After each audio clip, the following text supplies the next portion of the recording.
Hello नमस्कार दोस्तों, मैं नितिन वालिया। आज हमारी ये एसएसटी जूनियर की दूसरी क्लास है और इसमें हम लोग 60 क्वेश्चनों को डिस्कस करेंगे जो बहुत ही इंपॉर्टेंट क्वेश्चन है। इनमें से कुछ क्वेश्चन तो आपको सीटेट के जूनियर के पेपर में जो के तू मिलेंगे और जो क्वेश्चन नहीं भी मिलेंगे तो उनके जैसे प्रश्न आपको देखने को मिलेंगे पेपर के अंदर।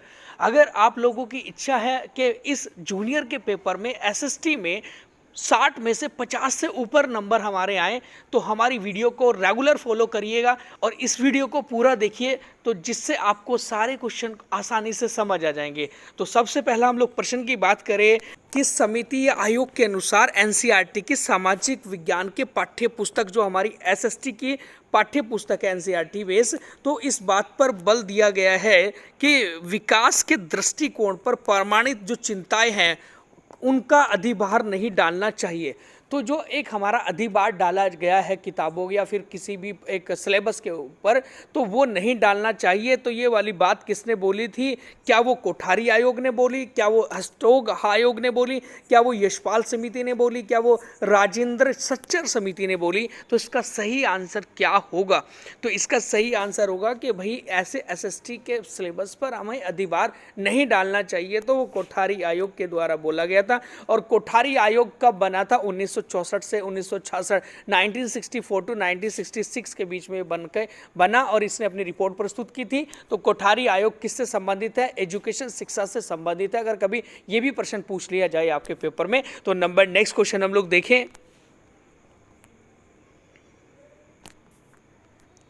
सूक्ष्म जो चिंतन होता है हमारा, जिसे सबटल थिंकिंग अराइजेस कहते हैं, तो सूक्ष्म चिंतन उत्पन्न होता है किससे?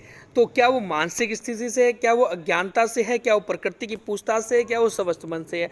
तो इसका सही आंसर क्या होगा? Option number A is the right answer, क्योंकि मानसिक स्थिति पर आधारित होता है हमारा सूक्ष्म चिंतन।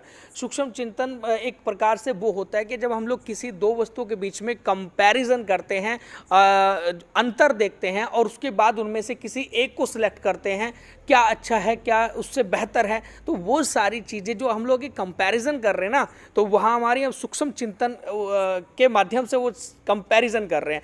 तो ये इसका सही आंसर होगा, मानसिक स्थिति से उत्पन्न होता है हमारा सूक्ष्म चिंतन। नंबर नेक्स्ट पॉइंट है हमारा,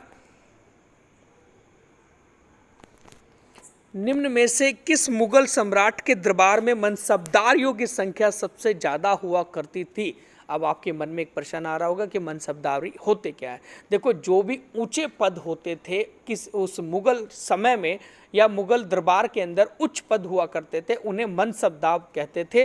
तो मनसबदारों की या संख्या सबसे ज़्यादा जो थी वो किसके शासन काल में रही है? क्या वो अकबर के, क्या वो शाहजहाँ के, क्या वो औरंगजेब के, क्या वो जहांगीर के टाइम पर रही है? तो इसका सही आंसर क्या होगा? वो होगा औरंगजेब, तीसरे नंबर पर। ठीक है, तो औरंगजेब के टाइम पर सबसे ज़्यादा मनसबदार थे मुगल सम्राट या मुगल शासकों में। नंबर नेक्स्ट क्वेश्चन है, सामाजिक विज्ञान के शिक्षण के साथ समकालीन मुद्दों और समस्याओं को लागू करना क्यों आवश्यक होता है? देखो, इसने कहा है कि जो सामाजिक विज्ञान एसएसटी के जो शिक्षण के साथ, हमारी जो टीचिंग के साथ समकालीन मुद्दे, मतलब जो रिलेटिव, जो समकालीन है उसके साथ के, है ना, उससे संबंधित, तो समकालीन मुद्दों और समस्याओं को लागू करना क्यों आवश्यक होता है? तो इसका सही आंसर क्या होगा? तो ऑप्शन नंबर फर्स्ट है हमारा कि यह बच्चों को राजनीतिक घटनाओं के बारे में जानने में मदद करता है। ऑप्शन नंबर सेकंड है, यह बच्चों की सामाजिक आर्थिक स्थिति को समझने में मदद करता है। ऑप्शन नंबर थर्ड है कि यह बच्चों को समाज और सामाजिक आर्थिक समस्याओं को समझने में मदद करता है। और नंबर नेक्स्ट पॉइंट है हमारा कि यह अध्यापन को आसान बनाता है। तो इसका सही आंसर बिल्कुल सटीक, देखो सारे के सारे आंसर हमें बिल्कुल सही लग रहे हैं, लेकिन उनमें से सबसे बेहतर आंसर हमें ढूंढना है। तो ये ऐसा क्यों है? यह ऑप्शन नंबर थर्ड इसका राइट आंसर चला जाएगा। क्यों? क्योंकि यह बच्चों को समाज के सामाजिक, मतलब जो हमारा समाज है उस समाज के सामाजिक और आर्थिक समस्याओं को समझने में मदद करता है जब हम लोग समकालीन मुद्दे उठाते हैं एसएसटी के टीचिंग में। नंबर नेक्स्ट क्वेश्चन है, निम्नलिखित नदियों में से कौन सी नदी दरार घाटी से होकर बहती है? Which of the following river flow in the rift valley? तो देखो रिफ्ट वैली क्या होती है कि किन्हीं दो पर्वतों के बीच में जो घाटी होती है ना, या फिर जो दो ब्लॉक पर्वत होते हैं, ब्लॉक माउंटेन होते हैं, उनके बीच में जो दरार होती है उसे रिफ्ट वैली या भ्रंश घाटी कहते हैं। तो उस भ्रंश घाटी से होकर बहने वाली इंडिया की सबसे लंबी नदी कौन सी है? तो वो होगी इनमें से, क्या नर्मदा होगी, क्या गोदावरी होगी, क्या महानदी होगी, क्या ताप्ती होगी? तो इसका सही आंसर होगा ऑप्शन नंबर 1। इसका फर्स्ट आंसर बिल्कुल सही है। नर्मदा नदी दो एक पर्वतों के बीच से बहती है, विंध्या पर्वत और सतपुड़ा पर्वत। इन दोनों पर्वतों के बीच में जो वैली है ना, उसे रिफ्ट वैली कहते हैं। और मध्य प्रदेश के अमरकंटक से नर्मदा नदी निकलती है और कहाँ पर गिरती है? ये गिर जाती है हमारे खंबात की खाड़ी, गुजरात से होती हुई खंबात की खाड़ी में। ठीक है जी, तो नेक्स्ट क्वेश्चन हम लोग देखें।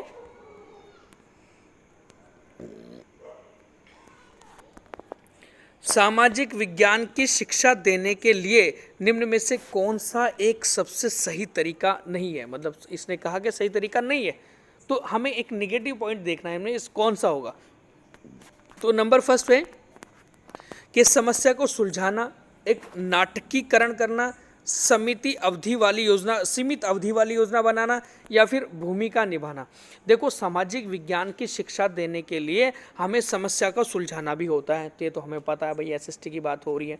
उसके बाद है कि नाटकीकरण करना पड़ता है हमें एक क्या करना है भाई, हमें कुछ जैसे कोई नाट्य प्रस्तुत करके किसी एसएसटी वाले पॉइंट को समझाया जा रहा है, ठीक है।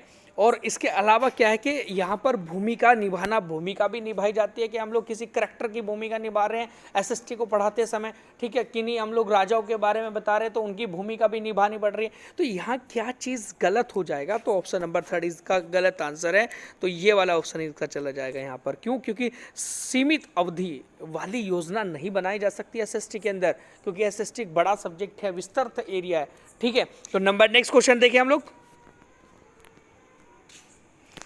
ओके, 1857 के विद्रोह किस ब्रिटिश जनरल के शासन काल में हुआ था?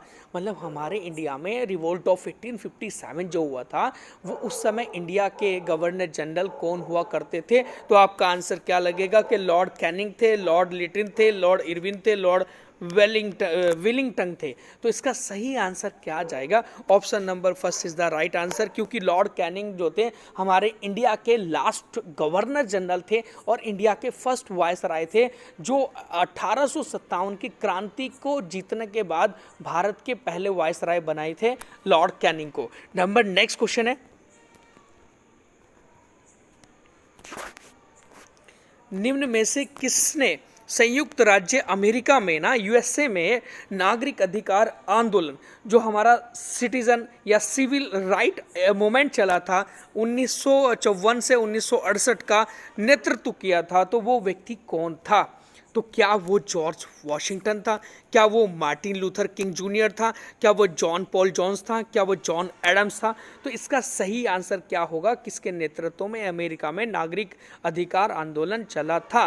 तो ये आंसर चला जाएगा option number B is the right answer, second वाला। तो मार्टिन लूथर किंग जूनियर के टाइम पर क्या हुआ था? नागरिक अधिकार आंदोलन अमेरिका में चला था। नंबर नेक्स्ट क्वेश्चन है,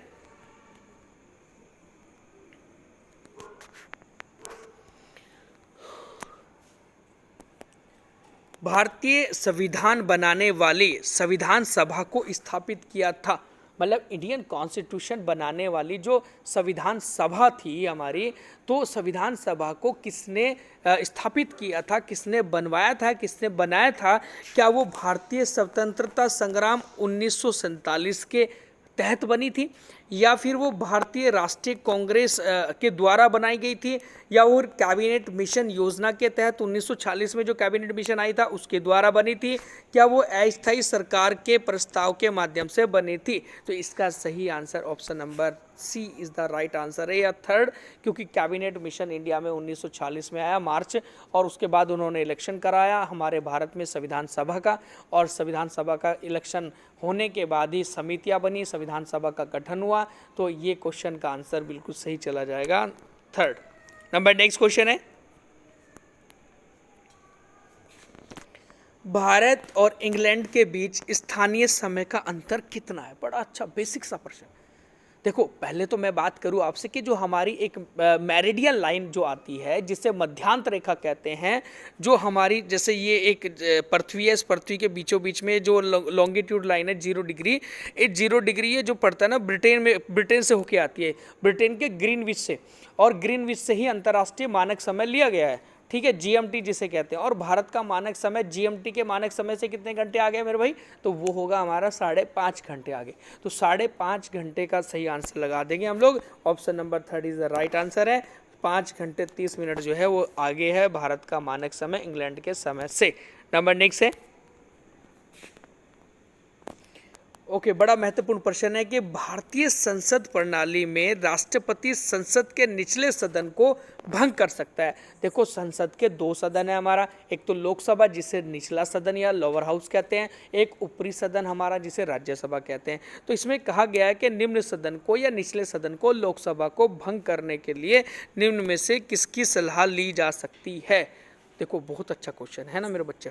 तो यहाँ हम लोग देखेंगे ज़रा कि वो निचले सदन के अध्यक्ष की ली जा सकती है, क्या मुख्य न्यायाधीश की ली जा सकती है, क्या वो प्रधान की ली जा सकती है, प्रधानमंत्री की, या फिर वो सभी राज्यों के मुख्यमंत्री की ली जा सकती है। तो इसका राइट आंसर जो होगा वो है हमारा प्रधानमंत्री। जो भी सत्ता दल का प्रधानमंत्री होगा, जैसे बीजेपी पार्टी का भी नरेंद्र मोदी हैं, और अगर लोकसभा को भंग करना होगा राष्ट्रपति के द्वारा तो वो प्रधानमंत्री की सलाह ली जाएगी। तो नेक्स्ट प्रश्न हम लोग देखेंगे ज़रा, तो वो है हमारा क्या है कि भारत के एक कैबिनेट मंत्री के रूप में शपथ लेते समय व्यक्ति जो है को निम्नलिखित में से किसका सदस्य होना अनिवार्य है। देखो जब इंडिया के अंदर ना जो हम लोग मंत्री के पद देखते हैं, मंत्री की श्रेणी देखते हैं, तो वहाँ पर क्या है कि कैबिनेट मंत्री इज़ द लार्जेस्ट या फिर एक supreme power minister of India, है ना। तो इंडिया के सबसे बड़े जो मंत्री होते हैं वो कैबिनेट मंत्री होते हैं। उसके बाद आते हैं स्टेट मिनिस्टर, फिर सेकंड नंबर पे स्टेट मिनिस्टर इंडिपेंडेंट चार्जर आते हैं। तो यहाँ पर कैबिनेट मंत्री बनने के लिए किसका सदस्य होना अनिवार्य है ये करके प्रश्न है। तो क्या वो लोकसभा का है, क्या वो राज्यसभा का है, क्या वो संसद के किसी भी सदन का है, या फिर न तो लोकसभा का हो या फिर न ही राज्यसभा का हो। तो इसका सही आंसर हो जाएगा option number 4 is the right answer. देखो यहाँ कोई अनिवार्य बात नहीं है कैबिनेट मंत्री बनाने की कि हाँ भाई वो लोकसभा का ही हो या फिर वो राज्यसभा का ही हो, ठीक है। तो लेकिन यहाँ पर ज़्यादातर जो लोकसभा के सदस्य होते हैं वही कैबिनेट मंत्री में बनाए जाते हैं, ठीक है जी। तो ये चौथा आंसर इसका, चौथा ऑप्शन इसका बिल्कुल सही आंसर है। नंबर नेक्स्ट क्वेश्चन हम लोग देखेंगे, निम्न में से किसकी सहायता से चंद्रगुप्त मौर्य ने मौर्य साम्राज्य की स्थापना की थी। तो मौर्य डायनेस्टी की जो स्थापना की थी, इस्टेब्लिशमेंट हुआ था, वो किसकी सहायता से चंद्रगुप्त मौर्य ने किया था। तो इसका सही आंसर क्या होगा, क्या मेगास्थनी, क्या विशाखादत्त, क्या कौटिल्य, क्या प्लिनी के द्वारा, ठीक है। तो इसका सही आंसर हो जाएगा कौटिल्य की सहायता से। कौटिल्य एक प्रधानमंत्री था चंद्रगुप्त मौर्य का, तो इसी की सहायता से उसने क्या किया, इसने चंद्रगुप्त मौर्य ने मौर्य साम्राज्य की स्थापना की थी। नंबर नेक्स्ट क्वेश्चन है, ओके, बहुत ही अच्छा है ना। एक कहानी है हमारी एसएसटी के किताब के अंदर, है ना, जो जूनियर के हम लोग पेपर देते हैं, तो उस कहानी से ना ये क्वेश्चन आ ही जाता है। तो एक है गद तिंदु, ये तिंदु है, यहाँ पर ये बिंदु लिख दिया हमने ना। गद तिंदु जातक एक प्रसिद्ध कहानी है जो संबंधित है किससे, एक दुष्ट राजा की दुर्दशा के विषय में, एक महात्मा की दुर्दशा के विषय में, एक यात्री की दुर्दशा के विषय में, या एक कवि की दुर्दशा के रूप में। तो इसका सही आंसर होगा एक दुष्ट राजा की दुर्दशा के विषय में। इसमें हुआ क्या था, एक राजा हुआ करता था, वो राजा जो था ना वो क्या करे, उसने टैक्स लगा रखा था, वो अपने लोगों को भेज रखा था, जो भी वहाँ के जो लोग हुआ करते थे उनके पास में, तो टैक्स बटोरा जाता था। उसके बाद वो उन्हीं लोगों से टैक्स लेने के बाद फिर क्या करता था, डकैती, मतलब चोरों को भेज देता था डकैती करने के लिए। और जब उनकी शिकायत लेकर राजा के पास आते थे, वो वहाँ के जो जनता थी, लोग थे, तो राजा उनको कोई भी एक सहायता नहीं देता था।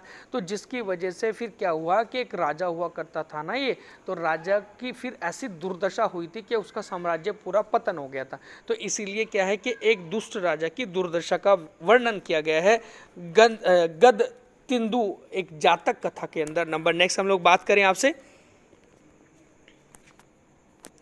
निम्नलिखित में से क्या शिक्षण प्रक्रिया के तहत शिक्षक व्यवहार का हिस्सा नहीं है? देखो यहाँ पर बड़े अच्छा बात बोली गई है कि शिक्षक के व्यवहार का हिस्सा नहीं है कौन सी चीज़। तो देखो इंस्ट्रक्शन देता है शिक्षक, ये तो बात समझ रहे हैं आप लोग मेरी बात, ठीक है। उसके बाद क्या आउटपुट देता है, क्या प्रबंधन मैनेजमेंट करता है शिक्षक, क्या शिक्षक प्लानिंग करता है?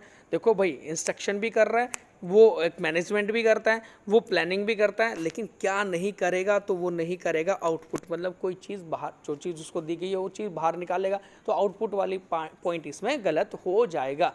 नंबर नेक्स्ट क्वेश्चन देखें हम लोग, है ना। देखो अच्छे क्वेश्चन है, सभी महत्वपूर्ण प्रश्न है हमारे।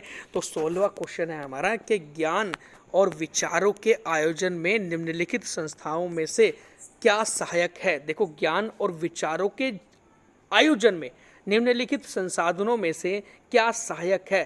क्या वो एक स्मृति संकेत है, वो प्रश्न बैंक है, सूचना पूर्ण नक्शे हैं, या फिर खोजपूर्ण सॉफ्टवेयर है? तो इसका सही आंसर क्या होगा? जब ज्ञान और विचारों का आयोजन होता है तो वहाँ पर ऑप्शन नंबर 3 इसका सही चला जाएगा, सूचना पूर्ण नक्शे। सूचना पूर्ण नक्शे जो होती है हमारी, मतलब पूरा कंप्लीट एक स्ट्रक्चर बना हुआ है, ठीक है। ज्ञान अगर हमारे अंदर होता है, विचार हमारे अच्छे हैं, तो यहाँ पर क्या होता है कि सूचना पूर्ण नक्शा इसका सही आंसर चला जाएगा। नंबर नेक्स्ट क्वेश्चन हम लोग देखेंगे जरा, तो वो है कि निम्नलिखित में से क्या चर्चा का प्रासंगिक बिंदु है जो सामाजिक विज्ञान की कक्षा में लैंगिक विभेद से संबंधित है?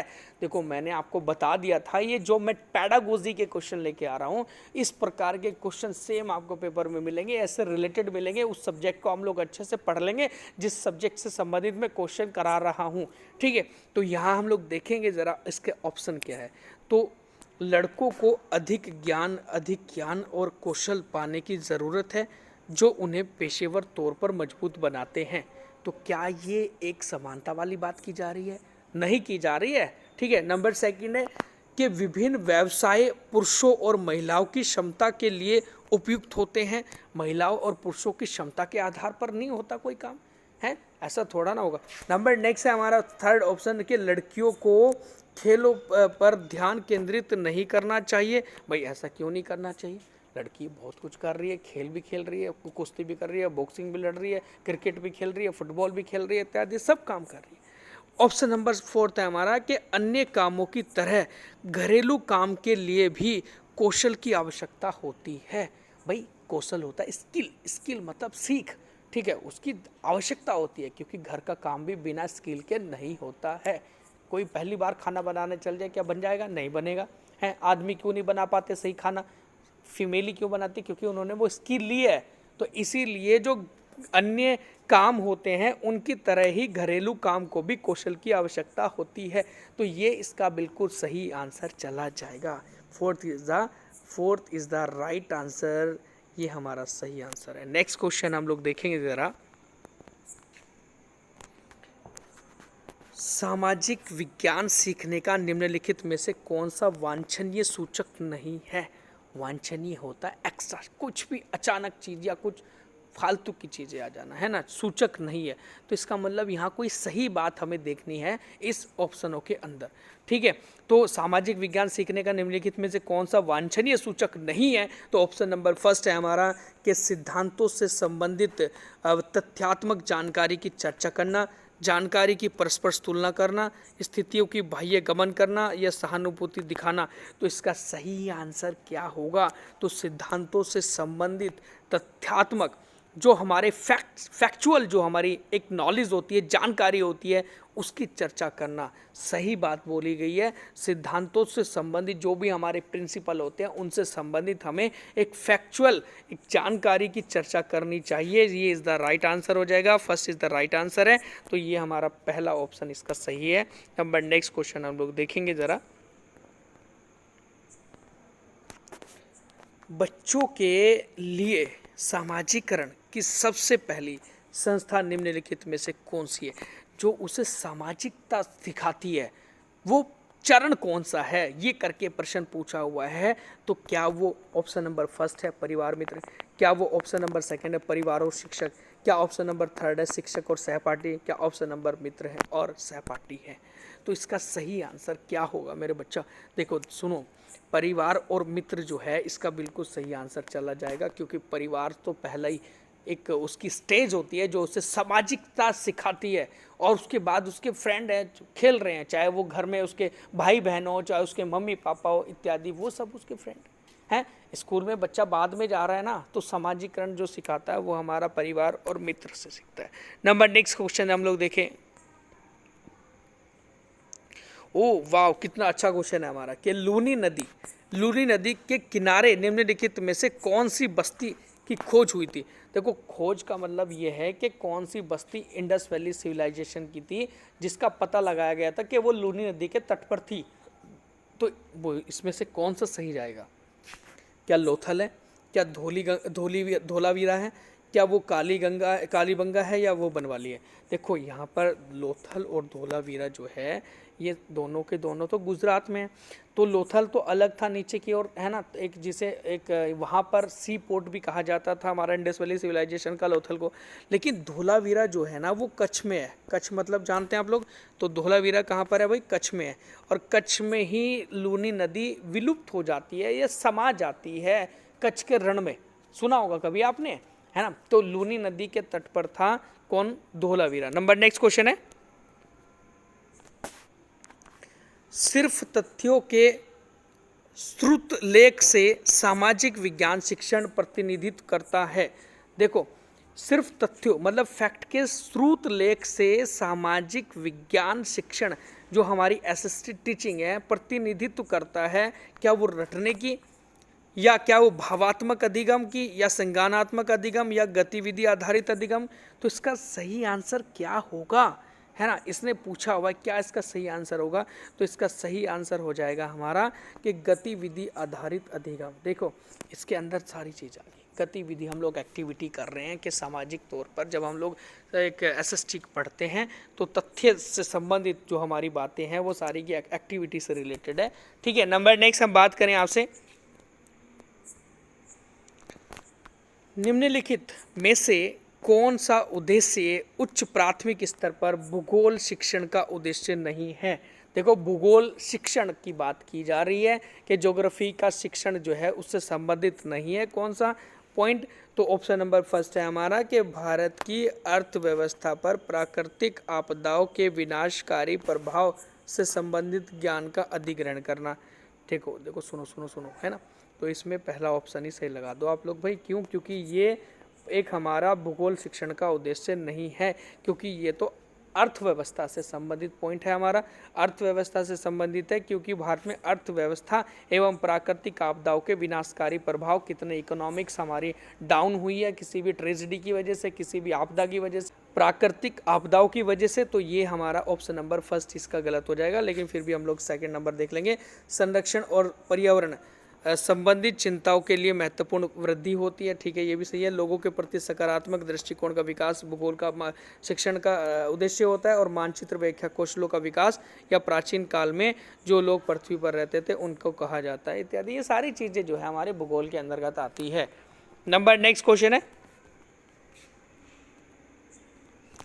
निम्नलिखित में से कौन सी धातु सर्वप्रथम लोगों के द्वारा इस्तेमाल की गई थी?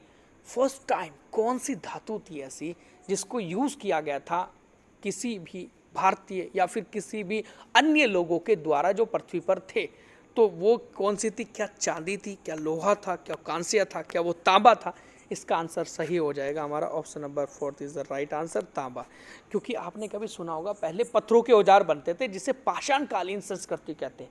उसी पाषाणकालीन संस्कृति में ना फिर तांबे की खोज हुई और तांबे के औजार बनाने शुरू हो गए, तो उसे कहा गया ताम्र पाषाण युग। सुना होगा आपने कभी, chalcolithic age. Number next question हम लोग देखें, निम्नलिखित गैसों में से कौन सी दो गैसें अम्ल वर्षा के लिए जिम्मेदार है? अम्ल वर्षा मतलब एसिडिक रेन। एसिडिक रेन जो होती है वो किन की वजह से होती है करके प्रश्न पूछा गया है। ऑप्शन नंबर फर्स्ट है कार्बन डाइऑक्साइड या मीथेन के कारण, ऑप्शन नंबर सेकंड है सल्फर या मीथेन के कारण, ऑप्शन नंबर थर्ड है हमारा मीथेन या ओजोन के कारण, और ऑप्शन नंबर फोर्थ है हमारा सल्फर डाइऑक्साइड और नाइट्रस ऑक्साइड SO2 और NO2 इन दोनों की वजह से अम्लीय वर्षा होती है, क्योंकि जब ये दोनों की दोनों गैसें पानी में मिल जाती है तो पानी के साथ रिएक्शन करके ये एसिडिक रेन बनाती है। तो ये इसका सही आंसर हो जाएगा, option number 4 is the right answer. ठीक है, नंबर नेक्स्ट हम लोग पॉइंट देखेंगे। सामाजिक विज्ञान की पुस्तकों में चित्रों का उपयोग करने के पीछे क्या उद्देश्य है? क्यों चित्र को लाया जा रहा है एसएसटी की किताबों में? क्यों इमेज दिखाई जा रही है? क्यों विजुअलाइजेशन किया जाता है किताबों के अंदर? तो इसका सही आंसर क्या होगा? ऑप्शन नंबर फर्स्ट हम लोग देखें, अपरिचित स्थिति को कल्पना करना। फिर ऑप्शन नंबर सेकेंड है हमारा पाठ्य पुस्तकों को आकर्षित करना, आकर्षण बनाना उसके अंदर। ठीक है, उसके बाद है ऑप्शन नंबर थर्ड, सीखने को मज़ेदार बनाना, एक जिससे मज़ेदार चैप्टर बन जाए, अच्छा खासा इंटरेस्ट आए। या फिर ऑप्शन नंबर फोर्थ है कि पाठ को आसान बनाना। इसका सही आंसर हो जाएगा option number fourth is the right answer. क्योंकि पाठ को आसान बनाने के लिए उसे विजुअलाइजेशन किया जाता है, जिससे बच्चों को बहुत आसानी से सीख सके या बच्चों को आसानी से सिखा सके। तो ये इसका सही आंसर हो जाएगा। नंबर नेक्स्ट क्वेश्चन हम लोग देखें ज़रा। पृथ्वी पूरी तरीके से गोलाकार नहीं है, इसलिए निम्नलिखित में से कौन सा कथन सत्य है? कौन सा कथन ये कह रहा है कि पृथ्वी गोलाकार नहीं है? तो ऑप्शन नंबर फर्स्ट है कि भूमध्य रेखा से ध्रुवों पर अधिक व्यास होता है। जो हमारी इक्वेटर होता है, इक्वेटर का व्यास जो होता है वो पोल से क्या हो जाता है? पोल से अधिक होता है। इसने क्या कहा कि भूमध्य रेखा से ध्रुवों पर अधिक व्यास होता है। ध्रुवों पर व्यास अधिक बता रहा है, ये तो गलत हो जाएगा भैया, है ना। उसके बाद है हमारा इसका भूमध्य रेखा पर ध्रुवों से अधिक व्यास होता है। जो भूमध्य रेखा होती है, इक्वेटर लाइन होती है, ये वाली जो मैं बात कर रहा हूँ, यहाँ पर इसका व्यास तो ज़्यादा है क्योंकि यहाँ से तो चौड़ी है, और ध्रुवों पर ये कम है, तो इसीलिए चपटी कही जाती है। और गोलाकार इसे नहीं कहा जाएगा, इसे अंडाकार क्या करती कह सकते हैं, जियो टाइप इसको कहा जाता है। तो सेकंड इसका बिल्कुल सही आंसर हो जाएगा भाई। ठीक है, तो ऑप्शन नंबर थर्ड भी गलत हो जाएगा, फिर फोर्थ भी गलत हो जाएगा और पहला भी गलत है। तो सेकंड इसका सही आंसर है, क्योंकि भूमध्य रेखा पर ध्रुवों से अधिक व्यास होता है, डायमीटर ज़्यादा होता है इक्वेटर का। नंबर नेक्स्ट क्वेश्चन है, निम्नलिखित शासकों में से किसने आगरा के किले का निर्माण करवाया था? देखो यहाँ पर वो कौन सा शासक था जिसने आगरा के किले का निर्माण करवाया? देखो आगरा में ताजमहल है, आगरा के अलावा दिल्ली के अंदर एक लाल किला है, तो ये दोनों के दोनों किसने बनवाए? शाहजहां ने बनवाए थे, तो सभी को पता होगा। लेकिन यहाँ क्वेश्चन पूछा गया है कि आगरा के किले का निर्माण किसने करवाया था? तो सही आंसर क्या वो शाहजहां है, क्या वो बाबर है, क्या वो अकबर है, क्या कुतुबुद्दीन ऐबक है? तो इसका सही आंसर चला जाएगा Akbar is the right answer. Akbar ने आगरा के किले का निर्माण कराया था। नंबर नेक्स्ट क्वेश्चन है हमारा, ओ बहुत ही बढ़िया क्वेश्चन है। मेहरौली का लौह स्तंभ निम्नलिखित में से किस राजवंश से संबंधित है? देखो मेहरौली में लौह स्तंभ है, आपने देखा होगा, एक दिल्ली के अंदर ही है, मेहरौली का लौह स्तंभ कहते हैं इसे। तो एक ऊंचा लंबा है हमारा, है ना, और उस पर ना क्या किया है, वो पूरा का पूरा लोहे का पूरा भरा हुआ है। अब देखो उस समय कोई वेल्ड नहीं था, कुछ नहीं था, और किस तरीके से उससे इतने भारी स्तंभ को कैसे कहाँ से लेकर आए और उसको लगाया गया, नीचे ज़मीन से लेकर ऊपर तक है। तो मेहरौली का लोह स्तंभ, उसके ऊपर ना एक कुछ लिपि भी है, लिपि में लिखा हुआ है। तो वहाँ पर क्या है कि कई सारे प्रमाण मिलते हैं हमें। तो वो किस वंश से संबंधित था? क्या मौर्य से, कुषाण से, सातवाहन से, गुप्ता से?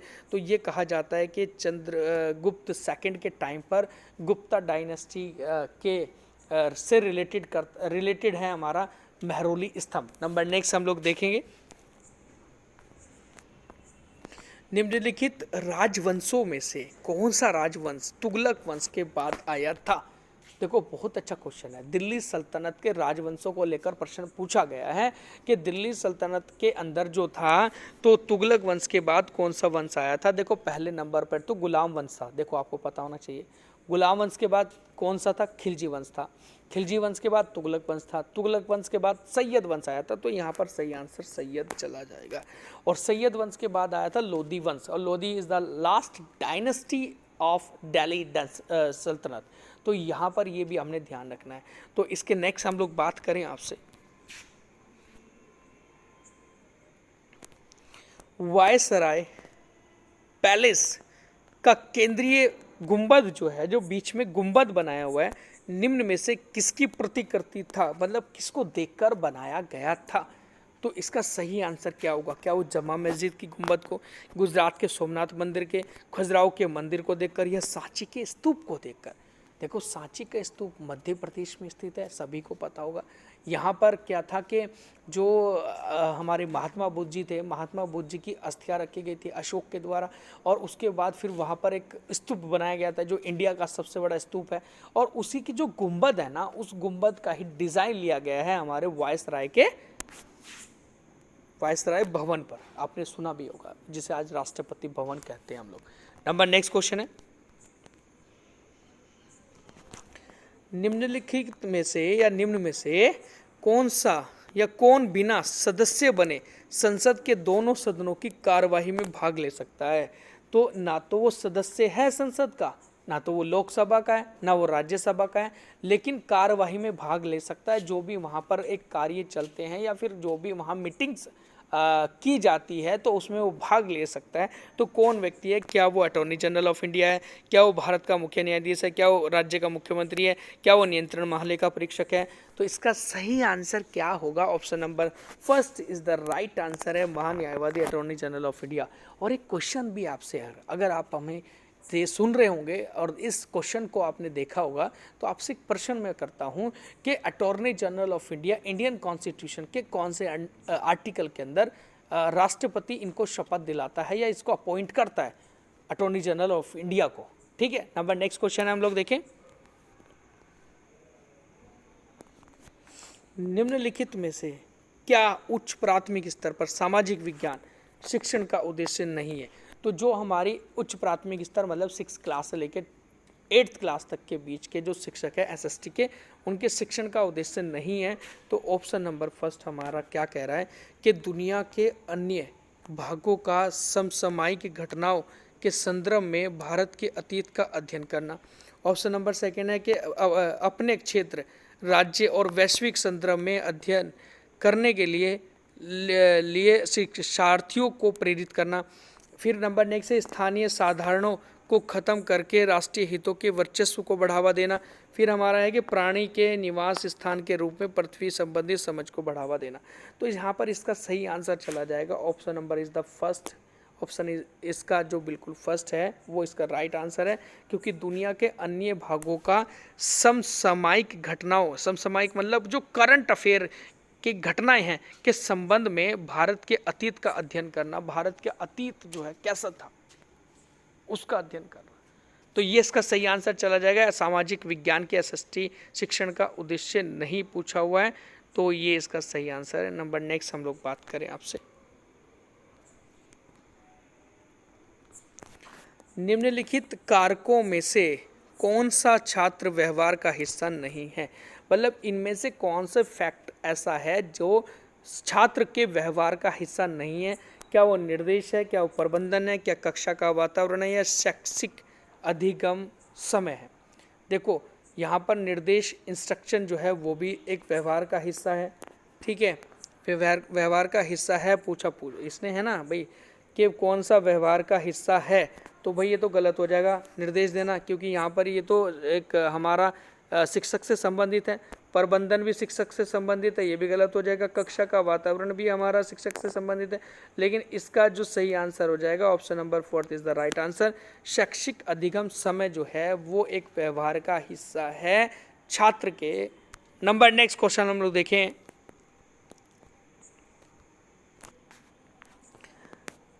ब्रिटिश सरकार ने सन 1927 में भारत में अपनी अगुवाई में साइमन कमीशन को भेजा था, जिसका विरोध किया गया था बहुत ही ज़्यादा। और ये विरोध क्यों किया गया था ये करके क्वेश्चन पूछा गया है।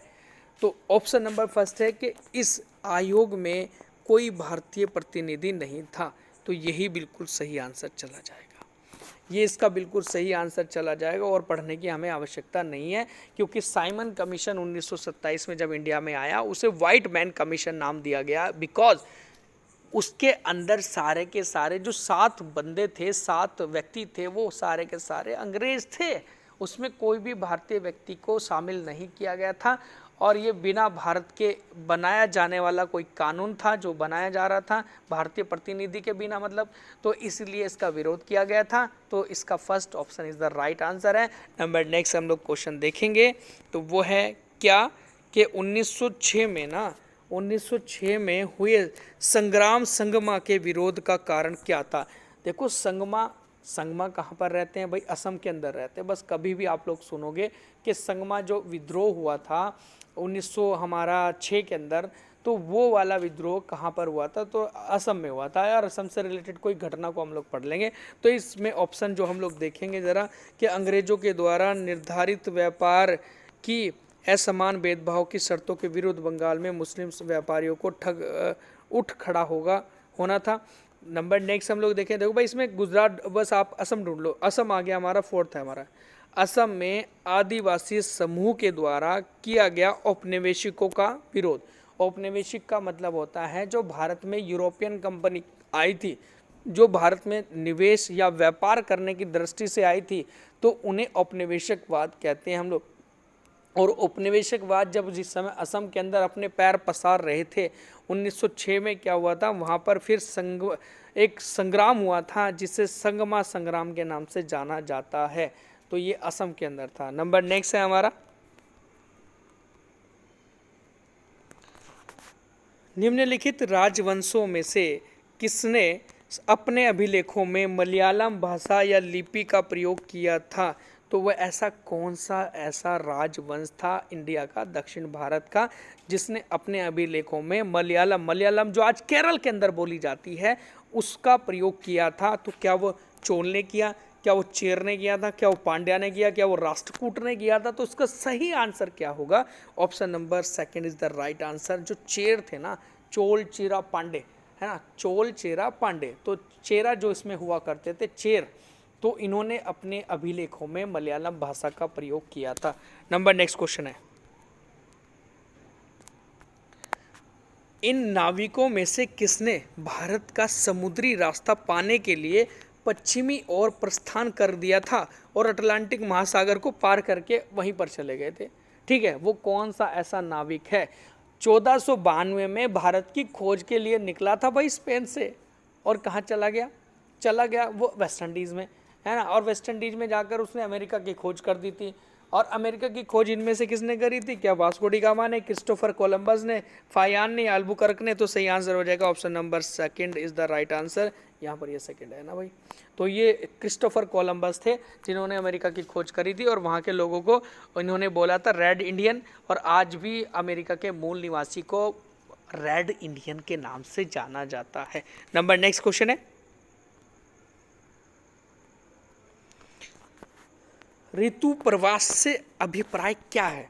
देखो ऋतु सीजनल जो माइग्रेशन होता है हमारा, या तो ऐसा होता है कि जिस समय हम लोग पशुपालन पालते हैं और पशुपालन के लिए अभी चारा उपलब्ध नहीं है, इस टाइम पे सर्दियाँ पड़ रही है, पूरा बर्फबारी हो रही है, तो हम लोग ऊपर वाली जगह से नीचे की ओर आएंगे अपने पशुपालन को लेकर, मतलब जो भी हमारा पशु है या फिर जो भी भेड़ बकरी है, तो उन्हीं के साथ साथ हम लोग ऊपर से नीचे की ओर आ जाते हैं, है ना। तो उसके बाद जैसे मौसम ऊपर बिल्कुल गर्म हो जाता है, ठीक ठाक हो जाता है नॉर्मल, तो हम लोग अपने गाय भैंस वगैरह को, भेड़ बकरी को लेकर ऊपर चले जाते हैं। तो ये एक क्या होता है कि सीजनल माइग्रेशन होता है ना। तो एक प्रवास होती है एक तरीके से, ऋतु प्रवास जिसे कहते हैं। तो इसका सही आंसर ऑप्शन हो जाएगा option number third is the right answer, कि नए चारागाहों की खोज में अपने पशुधन के साथ लोगों की ऋतुवत गतिशीलता बनाए रखना या फिर गतिशीलता करना, ऐसे करके। नंबर नेक्स्ट क्वेश्चन है, निम्नलिखित क्षेत्रों में से किसमें चिनुक स्थानीय पवन चलती है। एक प्रकार की चिनुक स्थानीय पवन है ना, ये बहुत ही प्रसिद्ध है, कई बार एग्जाम में प्रश्न आ जाते हैं। चिनुक जो होती है ना, एक गर्म शुष्क हवा होती है, जिस तरीके से हमारे इंडिया में लू चलती है ना, इस तरीके से एक चिनुक होती है, अमेरिका में चलती है। और अमेरिका में ना कौन सा एक घास का मैदान है मेरे भाई, तो वो हो गया, क्या विल्ड है, क्या पंपास है, प्रेरी है, सवाना है। तो आंसर हो जाएगा option number third is the right answer, क्योंकि प्रेरी घास का मैदान जो है वो अमेरिका के अंदर है और अमेरिका में ही चिनुक गर्म और शुष्क हवा चलती है। नंबर नेक्स्ट क्वेश्चन है, गुलामगिरी नामक पुस्तक किसकी है, ये करके प्रश्न है। बहुत ही अच्छी पुस्तक है गुलामगिरी। क्या वो ई.वी. रामास्वामी पेरियार की है जी, क्या वो डॉक्टर भीमराव अंबेडकर की है, क्या वो ज्योतिबा फूले बाई की है, या फिर ज्योतिबा फूले की है, या फिर वो श्री नारायण गुरु की है? तो इसका सही आंसर क्या होगा? Option number 3 is the right answer. Jyotiba Phule की पुस्तक है गुलामगिरी, है ना। नंबर नेक्स्ट क्वेश्चन है। ओके, बहुत बढ़िया प्रश्न है भाई कि सूचना का अधिकार अधिनियम आरटीआई एक्ट 2005 में आया था, जिसे राइट टू इंफॉर्मेशन कहा जाता है ना। तो राइट टू इंफॉर्मेशन से संबंधित निम्नलिखित 2 कथन दिए गए हैं, ए और बी पर विचार करना है। अभी हमें देखना है कि भाई ऑप्शन नंबर नहीं, इसमें ए क्या कह रहा है कि सूचना का अधिकार आरटीआई 2005 जो है के माध्यम से कोई भी नागरिक केवल केंद्रीय सरकार के विभागों की कार्यप्रणाली से संबंधित सूचना प्राप्त कर सकता है। ऐसा नहीं है। जब सूचना का अधिकार इंडिया में आया तो हम लोग किसी भी डिपार्टमेंट के अंदर जाकर सूचना ग्रहण करते हैं और उसकी जानकारी लेते हैं कि ये इसमें कितना पैसा लगा है, या फिर ये इन्फॉर्मेशन मतलब कोई भी किसी भी प्रकार की इन्फॉर्मेशन अगर हमें चाहिए डिपार्टमेंटल, तो वो हम लोग ले सकते हैं, क्योंकि ये एक अधिकार बन चुका था 2005 के अंदर। तो यहाँ अगर हम लोग देखें ये तो बिल्कुल गलत हो जाएगा मेरे भाई। उसके बाद है नंबर 2 बी ऑप्शन हमारा कि सूचना का अधिकार अधिनियम के अंतर्गत सूचना प्राप्त करने के लिए नागरिकों को किसी स्तर के किसी न्यायालय में पहले याचिका दायर करनी होगी। तो ये भी बिल्कुल गलत हो जाएगा। कोई याचिका दायर नहीं करनी होती। 10-15 रुपये का फॉर्म आता है ऑनलाइन, वही हमने लेके उसको भर के उसको में क्या क्या हमें शिकायत है उनको शिकायत, या किसी डिपार्टमेंट के अंदर की जो शिकायत है वो हम लोग को भर के उसमें सबमिट कर देनी है। तो ऐसे करके ये होता है आरटीआई एक्ट 2005 के माध्यम से। तो भाई इसके दोनों के दोनों आंसर जो हैं वो गलत हो जाएंगे। ए और बी दोनों गलत है, जो second is the right answer. Number next question है,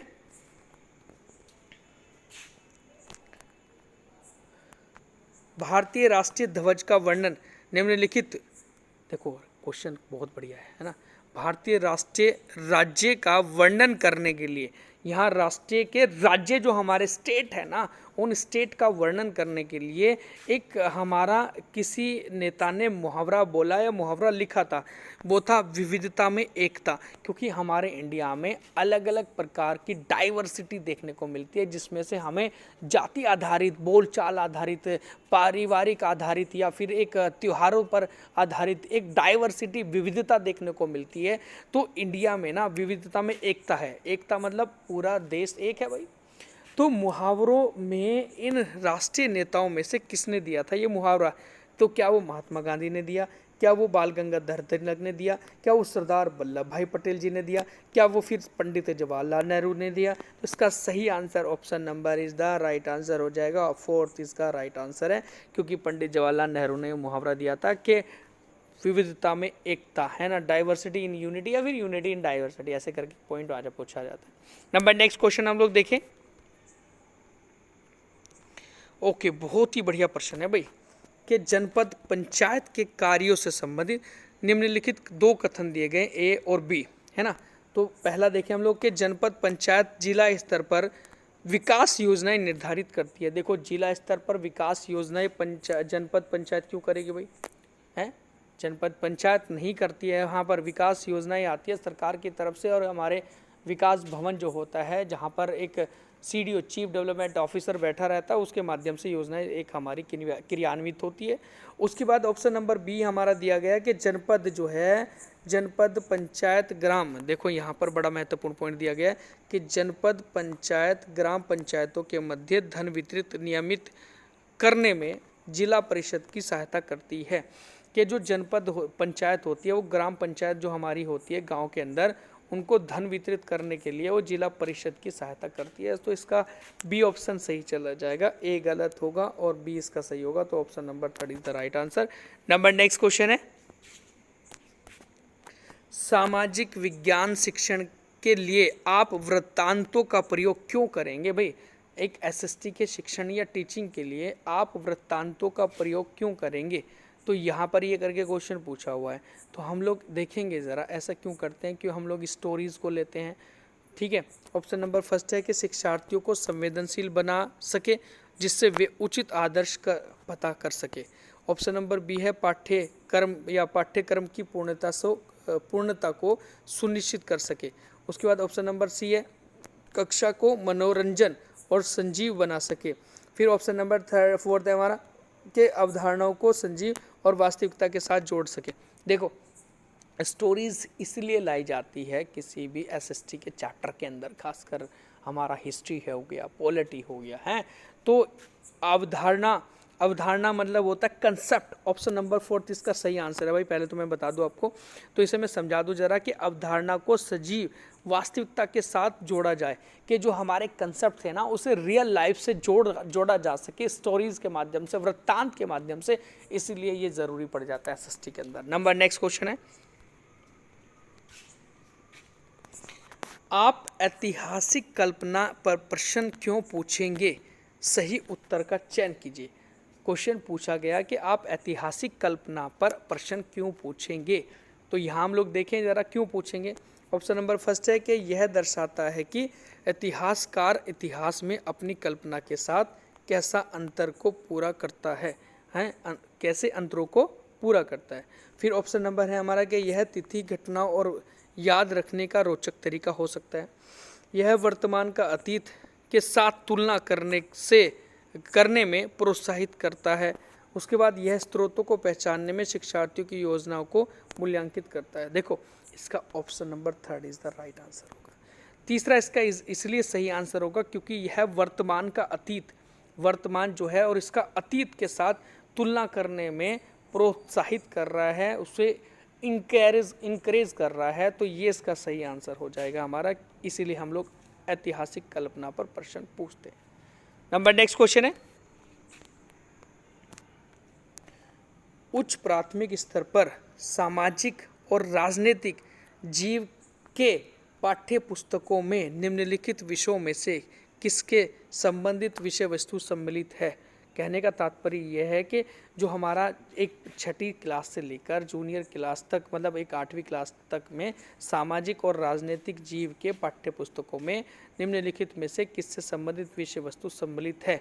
क्या वो मनोविज्ञान साइकोलॉजी से, क्या वो अंतर्राष्ट्रीय संबंध इंटरनेशनल रिलेशनशिप से, क्या वो अर्थशास्त्र इकोनॉमिक्स से है, क्या वो दर्शन शास्त्र से, फिलॉसफी से है? तो इसका सही आंसर क्या होगा बाबू? तो इसका सही आंसर हो जाएगा option number third is the right answer. क्यों?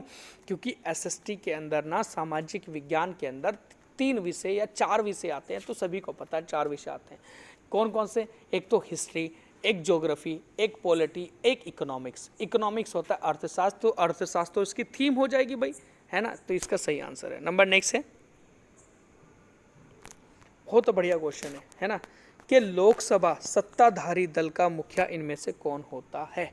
तो वही लोकसभा का जो सत्ताधारी एक मुखिया होता है वो तो हमारा प्रधानमंत्री होता ही है ना? तो प्रधानमंत्री इसका सही आंसर चला जाएगा ऑप्शन नंबर सेकंड, है ना? नेक्स्ट क्वेश्चन है, निम्नलिखित में से कौन सा विकल्प विद्यालय आधारित आकलन का अनुपयुक्त वर्णन है? अनुपयुक्त पूछ रहा, वो अनुपयुक्त पूछ रहा है, ध्यान रखेंगे जरा। विद्यालय आधारित आकलन का अनुपयुक्त वर्णन है क्या? ऑप्शन नंबर फर्स्ट है कि यह शैक्षिक पक्षों को सम्मिलित करता है।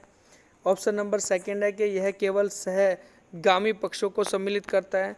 ऑप्शन नंबर थर्ड है कि यह गैर शैक्षिक पक्षों को सम्मिलित करता है। ऑप्शन नंबर फोर्थ है कि यह सभी पक्षों को सम्मिलित करता है। तो इसका सही आंसर हो जाएगा option number second is the right answer, कि यह केवल सहगामी पक्षों को सम्मिलित करता है। तो ये गलत हो जाएगा भाई, इसमें अनुपयुक्त हो जाएगा। केवल की बात आ रही ना यहाँ पर, तो केवल तो नहीं आएगा ना एसएसटी में। केवल क्या कर रहा है? सहगामी पक्षों को सम्मिलित करता है। नेक्स्ट क्वेश्चन हम लोग देखें जरा, सामाजिक विज्ञान का अध्ययन वैज्ञानिक क्यों है? मतलब हम लोग ये कह रहे हैं कि सामाजिक विज्ञान के अंदर विज्ञान शब्द क्यों लगाया जा रहा है या वैज्ञानिक शब्द क्यों लगाया जा रहा है? तो इसमें हम लोग देखेंगे ज़रा कि यह पाठ्य को समाज के वैज्ञानिक अध्ययन के करने में सहायता करता है। उसके बाद है कि इसके अंतर्गत क्रमबद्ध तरीके से प्रमाणित ज्ञान को अर्जित किया जाता है। इसकी विषय वस्तु वैज्ञानिक शब्दावली का प्रयोग करती है। यह सामाजिक अध्ययन को विज्ञान कहने की मांग को पूरा करता है। तो इसका सही आंसर क्या हो जाएगा भाई?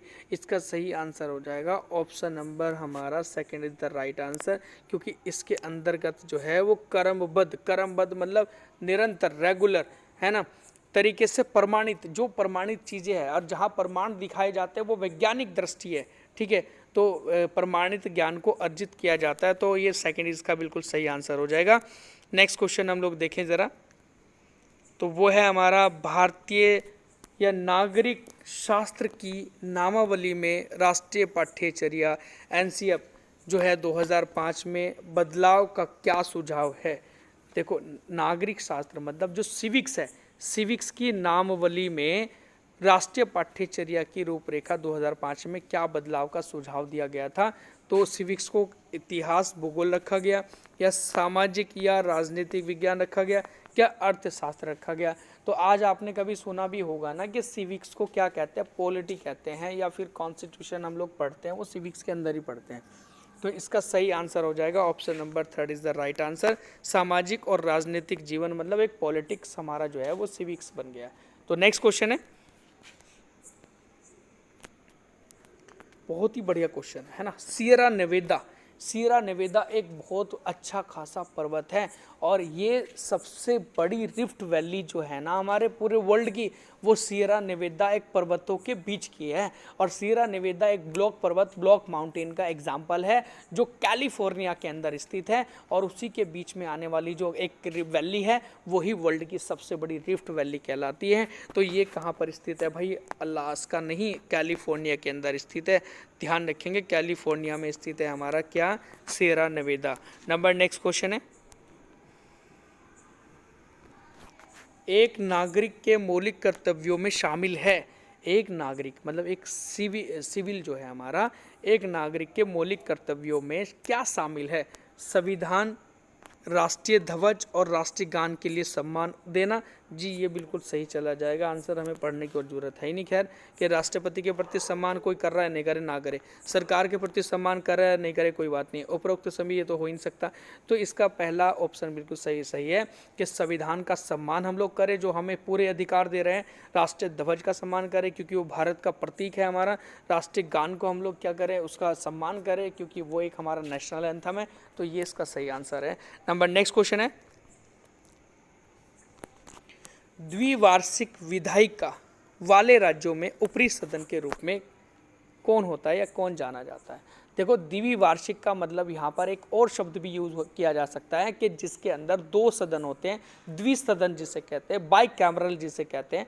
तो जिनके अंदर दो सदन होते हैं तो उनमें वो पहले वाला सदन जो ऊपरी सदन है उसे क्या कहा जाता है?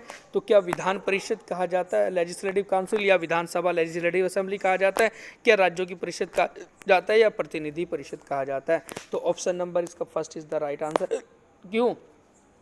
क्योंकि लोकसभा, राज्यसभा केंद्र में होती है और राज्यसभा बड़ा सदन होता है। इसी तरीके से राज्य के अंदर अगर दो सदन है तो वहाँ पर एक विधानसभा होती है, विधान परिषद होती है, तो विधान परिषद को उच्च सदन कहा जाता है। नंबर नेक्स्ट क्वेश्चन देखें हम लोग, भारतीय संसद के लिए कोरम क्या है? कोरम का मतलब होता है गणपूर्ति। जिस समय कोई भी सेशन चल रहा है, सेशन के अंदर आज मीटिंग होनी है, कोई भी हमारा लोकसभा का सत्र चल रहा है और उसमें आज की कोई मीटिंग होनी है, तो आज की तारीख में कितने सदस्य होने ज़रूरी है, चाहे बरसात हो रही है चाहे कुछ भी आ रहा है। तो अगर 1/10 सदस्य से कम हैं, या हम लोग कह सकते हैं कि 10% सदस्यों से कम हैं, तो वो क्या हो जाएगा, उस समय कोई भी संसद का सत्र नहीं चलेगा, ना ही तो वो लोकसभा का, ना ही वो हमारा राज्यसभा का। तो इसीलिए मिनिमम सदस्य होने ज़रूरी हैं। वो कितने होने ज़रूरी है? तो वो हमारा 40 सदस्य, 60 सदस्य, या कुल सदस्यों का 10वां हिस्सा, या कुल सदस्यों का 1/12वां हिस्सा। तो इसका आंसर हो जाएगा option number C is the right answer है। कुल सदस्यों का 10वां हिस्सा होना आवश्यक है किसी भी हमारे किसके अंदर भाई, किसके, ये सदन के अंदर, सदन के चलने के लिए, है ना, जो कार्रवाई चलती है सदन की। तो नंबर नेक्स्ट क्वेश्चन हम लोग देखें,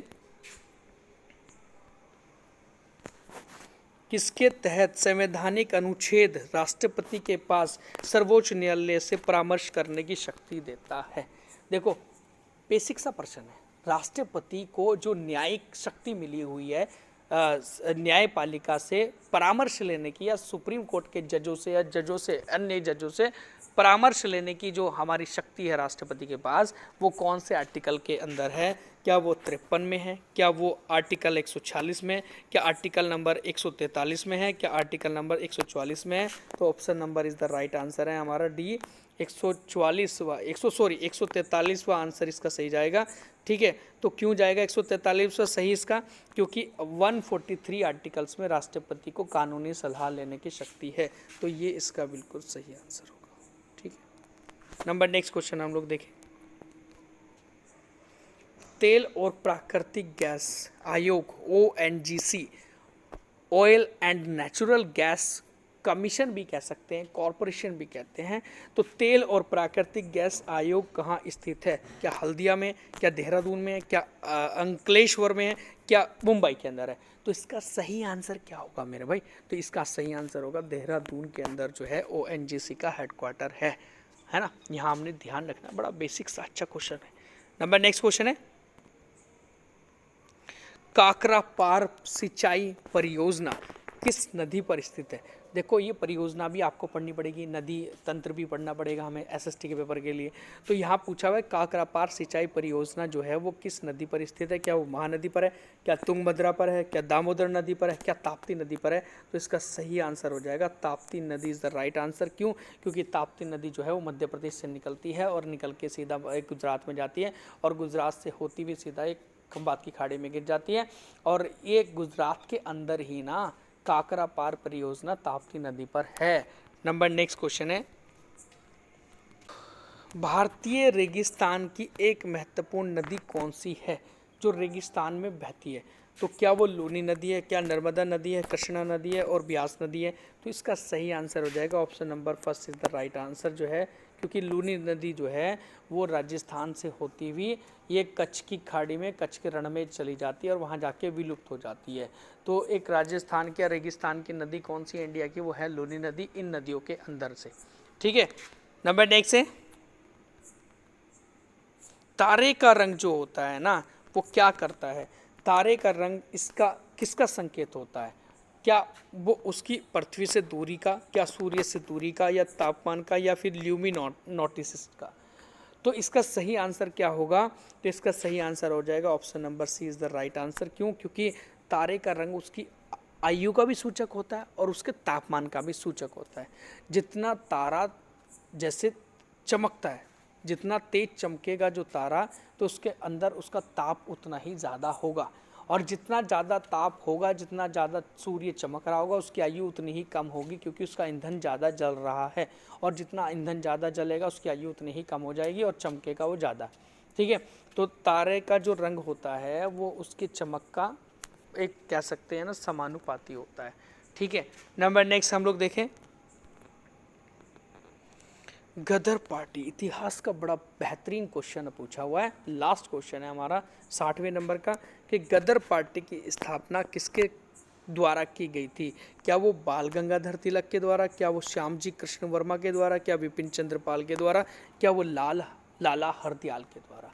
1913 में ना 1913 में है ये स्थापना हुई थी गदर पार्टी की। कहाँ पर? San Francisco. कहाँ पर पड़ेगा? USA के अंदर। तो यहाँ पर इसकी स्थापना हुई थी, और किसने करी थी? Lala Hardayal is the right answer है, ऑप्शन नंबर डी इसका सही आंसर है। तो ये थे आज के हमारे top 16 question for SST CTET के एग्ज़ाम के लिए। और अगर आपको हमारा दी हुई जो नॉलेज है अगर आपको अच्छी लग रही है तो चैनल को ज़्यादा से ज़्यादा सब्सक्राइब करें और वीडियो को शेयर भी करें। And thank you so much.